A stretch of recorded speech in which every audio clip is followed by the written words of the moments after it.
Une femme encore qui dénonce en montrant. Photojournaliste et photographe de documentaires, Donna Ferrato est mondialement connue grâce à son travail sur la violence domestique et les femmes battues.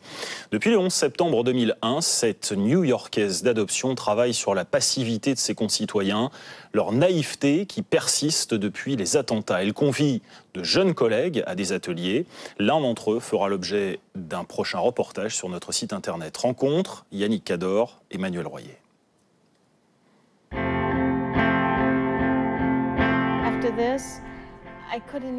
Après ça, je ne pouvais plus prendre une seule image, je ne pouvais plus photographier.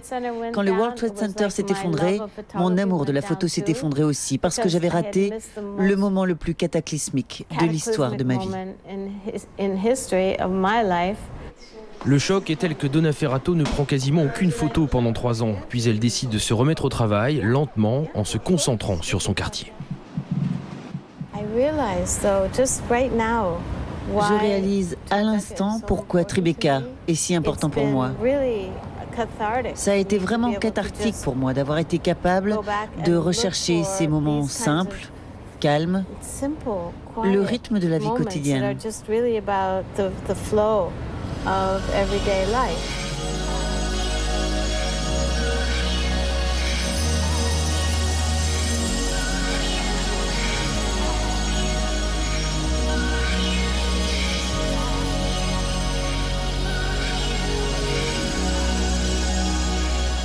En arpentant les rues de Manhattan, Donna Ferrato prend la mesure du traumatisme provoqué par les attentats.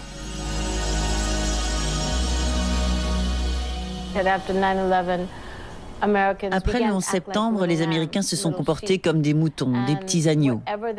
Peu importe ce que disait l'administration Bush, c'était parole d'évangile. Tout le monde a été mené par le bout du nez. Du coup, Donna Ferrato, contestataire et activiste née, organise la résistance et monte des ateliers de photographie. L'idée, former des photographes pour qu'ils puissent à leur tour éduquer les gens grâce à leur travail. Ce que je veux vraiment apprendre à mes élèves, c'est à penser par eux-mêmes. Ne vous contentez pas de ces petites interprétations.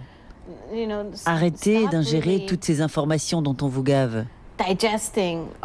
Demandez-vous ce qui se passe réellement.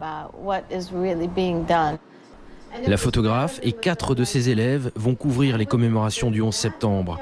Chercher la petite bête appuyée là où ça fait mal pour, dit-elle, secouer la conscience des Américains qui, 10 ans après, ont déjà commencé à se rendormir.